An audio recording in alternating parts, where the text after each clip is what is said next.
예, 저는 과학기술교통연구원의 송유희신이라고 합니다. 오늘 이 포럼의 좌장을 맡았습니다. 오늘 굉장히 특별한 날인 것 같습니다. 한국 리빙 네트워크 포럼이 지금까지 14차까지 진행했는데 아마 국제 포럼은 처음이었던 것 같습니다. 그래서 그런 면에서도 의미가 있고, 그리고 스마트 에이징이라는 우리 사회의 중요한 이슈를 다루기 때문에 그런 면에서도 의미가 있는 부분인 것 같습니다. 오늘 토론자분들을 많이 모셨습니다. 주로 이제 스마트 에이징과 관련된 것들을 하시는 분들이고, 그래서 이분들로부터 얘기를 듣고, 그 다음에 플로어에 계신 분들로부터 얘기를 들으면서 토론을 진행하고자 합니다. 오늘 토론자분들을 소개시켜 드리도록 하겠습니다. 지금 가나다 선정되어 있는데요. 서정주 원랩 코디네이터. 제가 계시네요. 그리고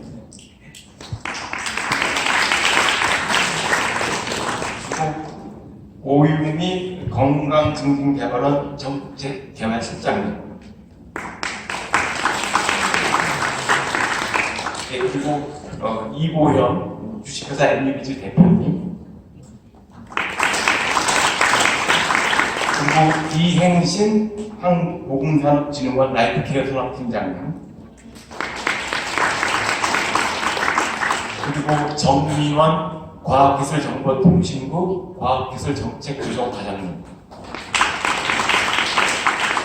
그리고 마지막으로 네덜란드에서 오신 다니엘라 마쿠스 선생님. 그 토론 순서는 좀 전에 말씀드린 대로 하도록 하겠습니다. 시간이 좀 여유가 있기 때문에 토론을 하고 싶은 내용을 다 말씀하셔도 좋고요. 코멘트가 돼도 좋고 질문이 돼도 좋습니다. 이게 동시 통역으로 진행이 되었기 때문에 발표 도중에 잘 전달이 되지 않은 부분도 있을 것 같아서 궁금하신 점은 질문을 하셔도 될 것 같습니다. 그러면 순서대로 서정주 선생님부터 먼저 시작하도록 하겠습니다. 네, 부탁드립니다.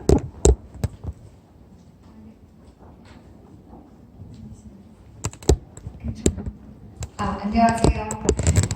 서정주라고 합니다. 영어 닉네임이 있어요. 제시라고 부르시면 되고요.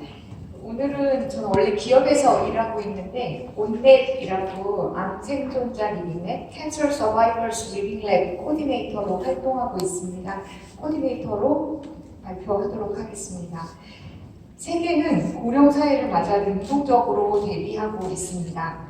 많은 연구에서 무서운 수치를 내놓기도 하는데요. 일본 미래연표에서는 2040년에는 일본 지자체의 절반이 사라질 것이라고 합니다.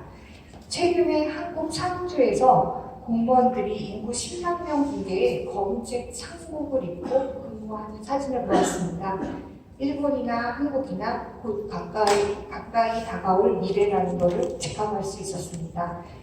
고령화가 국가적 위기라고 하지만 한편으로는 우리 사회를 재디자인해서 노인뿐만 아니라 전 계층이 편안하게 살아갈 수 있는 사회를 만들 수 있는 기회이기도 합니다. 또한 장소사회에 필요한 산업이 생기는 등 또 다른 경제적 기회로도 볼 수 있을 것 같습니다. 한국 정부도 치매 국가 책임제, 커뮤니티 케어 등 적극적으로 고령사회에 대비하고 있습니다. 하지만 우려의 목소리도 있습니다. 그런데 어떻게 실현한다는 구체적인 방법론이 부족하다는 지적입니다. 이런 가운데 리빙랩은 사용자 중심으로 사회가 필요한 솔루션을 공동 창출, 코크리에이션하는 도구가 될 수 있습니다. 일률적으로 지역마다 제도를 강제하는 것이 아닌 지역, 인구 구성의 특성과 요구에 맞게 섹터 간 협력을 통해서 문제 해결을 할 수 있습니다. 그 과정에서 공동체 전체를 생각하는 시민의식과 성숙한 협의로 대안을 찾아가는 문화도 길러집니다. 자, 온랩에 대해서 말씀드리도록 하겠습니다. 온랩은 암생존자 리빙랩이라고 앞서 말씀드렸는데요. 질병이 있어도 안심하고 일상생활을 할 수 있는 사회적 환경을 만드는 활동을 하고 있습니다. 온은 영어로 온오프 할 때 온이라는 뜻도 있지만 모두의 따뜻한, 힘 있는 자, 지금 여기 등 다양한 의미를 가지고 있는데요. 사람 중심의 따뜻한 세상을 열어가는 연구소라는 의미를 담고 있습니다.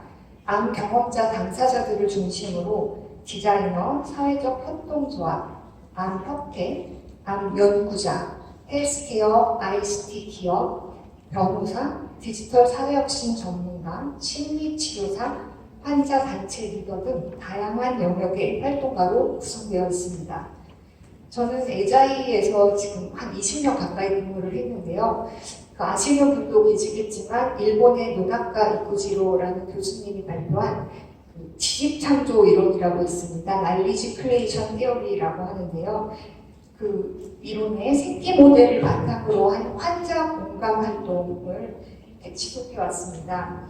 현장에서 환자들의 삶과 관련된 사회적 이슈들을 접하면서 암 경험자의 사회복귀 문제에 대해 고민하게 되었습니다. 암 fighting cure, 한국어로 암이 캔서라는 뜻인데요. 그래서 암 fighting cure, cancer fighting cure라는 의미를 가진 캠페인을 작년에 진행했습니다. 암 경험자들의 사회복귀를 지원했고요. 그 과정에서 많은 사회적 과제를 발견할 수 있었습니다. 암 경험자와 이해 관계자들이 함께 사회 변화의 필요성을 공감했고 그것이 계기가 되어 온랩을 시작하게 되었습니다.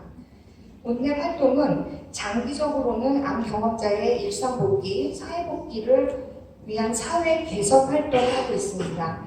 암 인식 개선, 암 경험자 사회 복귀를 위한 정책 제안, 직장 내 차별 금지, 고용 안정, 직업 지원, 직장 복귀 프로그램 개발 및 확산, 암 환자 모임, 단체, 역량 강화와 연결.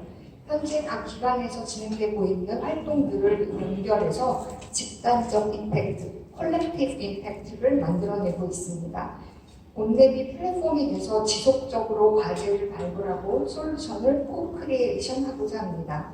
단기적인 활동으로는 암 치료 후에 일상 복귀를 지원하는 프로그램을 개발해서 지금 현재 토요일마다 진행하고 있는데요.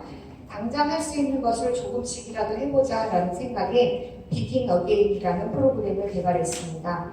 암 치료 후에 새로운 삶을 시작할 수 있도록 도와주고 있습니다. 앞으로 이 프로그램을 계속 개선해서 표준 프로그램으로 지역사회에 소개하고자 합니다. 암 치료 후에 비긴 어게인에 참여해 일상 복귀와 사회복귀에 필요한 정보를 얻고 치료력을 키우게 되는 것입니다. 현장에서 이런 활동들을 하면서 얻은 시사점과 한계에 대해서 말씀드리려고 합니다. 제가 아까 이야기를 들어보다 보니까 너무 발표하시는 분들이 빨리 말씀하셔서 통역이 다 따라오지를 못하더라고요. 그래서 몇 가지 키워드만 영어로 같이 말씀드리겠습니다. 임플리케이션과 아웃컴에 대해서 말씀드리면 첫 번째로는 practice of democracy입니다. 민주주의의 실천이라고 할 수 있고요. 사용자 주도로 문제에 대해 토론하며 솔루션을 이끌어냅니다. 그 속에서 사회 변화, 시스템과 프로세스의 변화에 대한 필요성을 같이 느끼고 앞날의 계획을 함께 세우게 됩니다. 공동체 구성원이 동등하게 협력하고 다양성을 인정하고 공동 문제 해결을 위해 뜻을 모아서 같이 실행하게 됩니다. 두 번째로는 통합적인 시도인데요.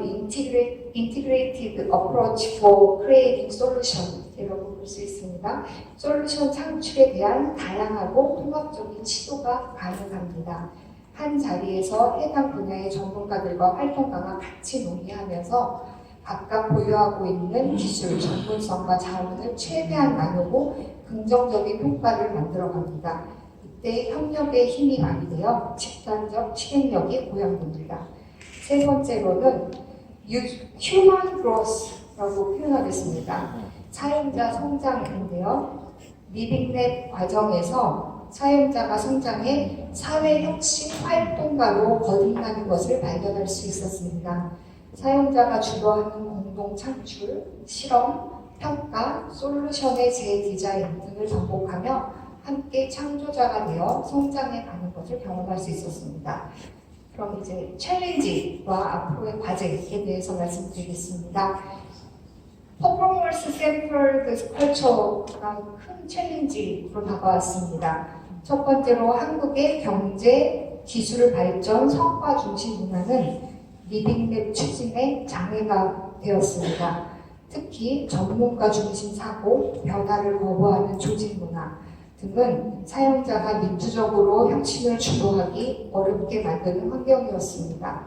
사회기업가라는 말을 만든 기포드 핀쇼 교수는 이런 변화에 거부하는 문화를 조직 면역 시스템, 이뮨 시스템이라고도 하는데요. 리빙랩이 잘 되기 위해서는 공공의 이익을 추구하는 사회 혁신가가 많이 필요하다고 생각합니다. 위에서 시켜서 혹은 승진이나 성과 등의 금전적 이익을 얻기 위한 참여로는 어렵습니다. 참여 자체에 대한 긍정 보상은 지속적인 활동에 때로는 독이 될 수도 있는 것 같습니다. 둘째로는 기업의 적극적인 참여입니다.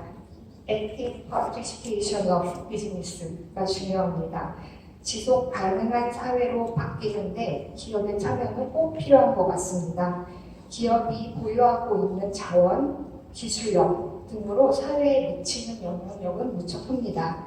그 영향력을 긍정적으로 지역사회를 위해서 사용할 수 있도록 기업의 리빙랩 참여를 동기부여해야 합니다. 기업도 공동체 전체를 생각하면서 사회의 문제 해결 속에 새로운 비즈니스 기회가 있음을 인지하며 참여해야 합니다. 셋째, 리빙랩은 일회성 프로젝트로 해보고 끝나는 것이 아니라 플랫폼화 될 수 있습니다. 서스테이너블 플랫폼이 될 수 있는데요. 그 안에서 데이터와 지식이 축적되고 성장해 갑니다. 프로젝트별로 인산, 학, 영관이 연계해 지속적인 가치 창출로 이어질 수 있습니다. 마지막으로 한국과 네덜란드 리빙랩에 대한 기대에 대해서 말씀드리겠습니다.